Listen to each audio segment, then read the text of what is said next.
Employees at Tesla were told the company will lay off over 10% of its workforce. This comes just a week before Tesla will announce its first quarter earnings, and profits have declined in the past year. Got breaking news this morning, massive job cuts at Amazon. Overnight, the company announcing it'll eliminate approximately 14,000 roles.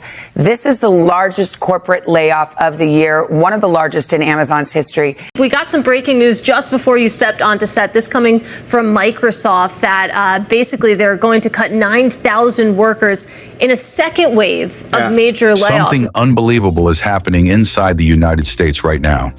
Something so big, so humiliating, and so economically devastating that even Donald Trump himself never saw it coming. For the first time in decades, the foundations of American power, its factories, its corporations, its workforce, its global trade dominance, are shaking so violently that the entire economic system looks one bad headline away from a full-scale meltdown. And the most shocking part? It's not China causing it. It's not Europe. It's not a global pandemic. It's America's own companies. The layoffs, the factory shutdowns, the production collapse. These aren't random events. They are signals, warnings, red flags that America's economic engine isn't just slowing, it's stalling. And the person who is reportedly the most shocked, the most frustrated, and the most furious is Donald J. Trump.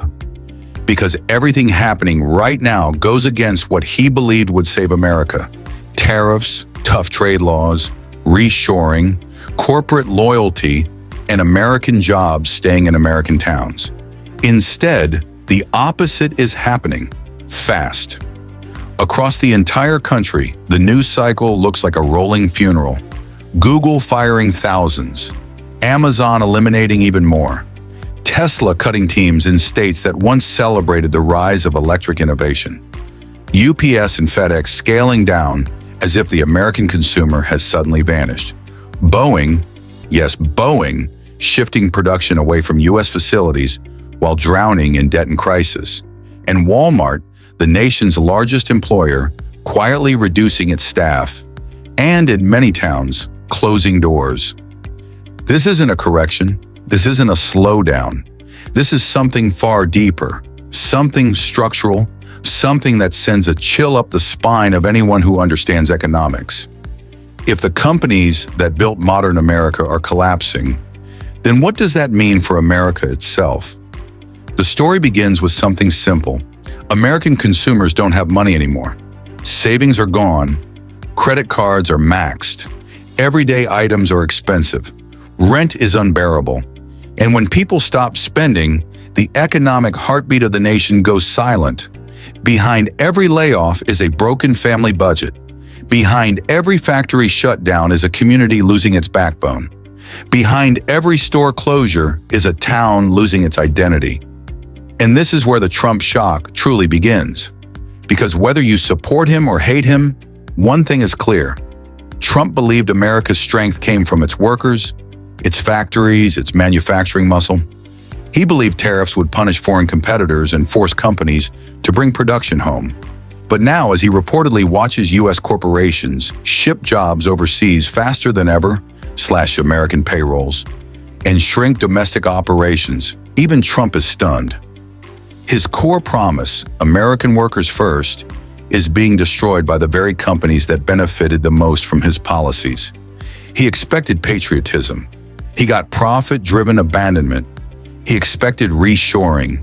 He got offshoring at record speed. He expected revival. He got collapse. And nothing captures this collapse more powerfully than Boeing. Boeing, once a symbol of American engineering superiority, is now sinking under the weight of lawsuits, safety scandals, delayed deliveries, and more than $50 billion in debt. Entire assembly lines that once fueled America's aerospace dominance are now eerily quiet. Skilled workers who spent years perfecting aircraft systems are walking out with severance papers instead of toolkits. The dream of American aviation is fading, and competitors like Airbus are not waiting politely. They're conquering the global market piece by piece. This is the type of situation Trump always warned about, and yet it's happening inside America, not outside it. Boeing's shift isn't about strategy, it's about survival. It's what companies do when they lose control. And Boeing isn't alone. Amazon is cutting because Americans can't afford to shop. UPS is shrinking because packages aren't moving. Google is downsizing because advertising revenue is collapsing as businesses cut back. Tesla is slashing because interest rates have made cars unaffordable for millions. Disney is firing because families can't handle $200 theme park tickets anymore. This is not coincidence. This is a chain reaction, a collapse loop. Consumers break, companies shrink, jobs disappear, spending drops, economy weakens, more layoffs, more collapse. It is a loop America hasn't seen at this scale in decades. And here's the environmental twist almost nobody is talking about. This collapse isn't just economic, it's structural. The cost of energy, transportation, logistics, climate insurance, raw materials, and compliance has exploded. Factories can't afford to produce in the U.S. when energy and operational costs are 300% higher than countries like Vietnam, Mexico, Bangladesh, or India. Corporations run on profit margins. When margins die, loyalty dies with them. And America's working class is paying the price. Entire regions that once buzzed with industrial life, Michigan, Ohio, Illinois, are falling silent. The American heartland is cracking economically. The West Coast is drowning under inflation and corporate downsizing. The East Coast is struggling with a retail and banking decline that nobody wants to talk about publicly because it terrifies investors. And Trump? He's watching everything he believed in crumble. He wanted to force companies to stay. But companies do not fear law. They fear cost. And the U.S. has become too expensive to operate in. This is the part of the story where the truth becomes painful. The layoffs aren't the beginning. They're the symptom. The real cause is deeper. America is losing its competitive edge. China builds cheaper. Europe innovates cleaner. Mexico executes faster. Canada stabilizes smarter. This is why so many American corporations are quietly investing in Canadian manufacturing, Mexican logistics, and Asian production. It's not betrayal, it's math, it's survival.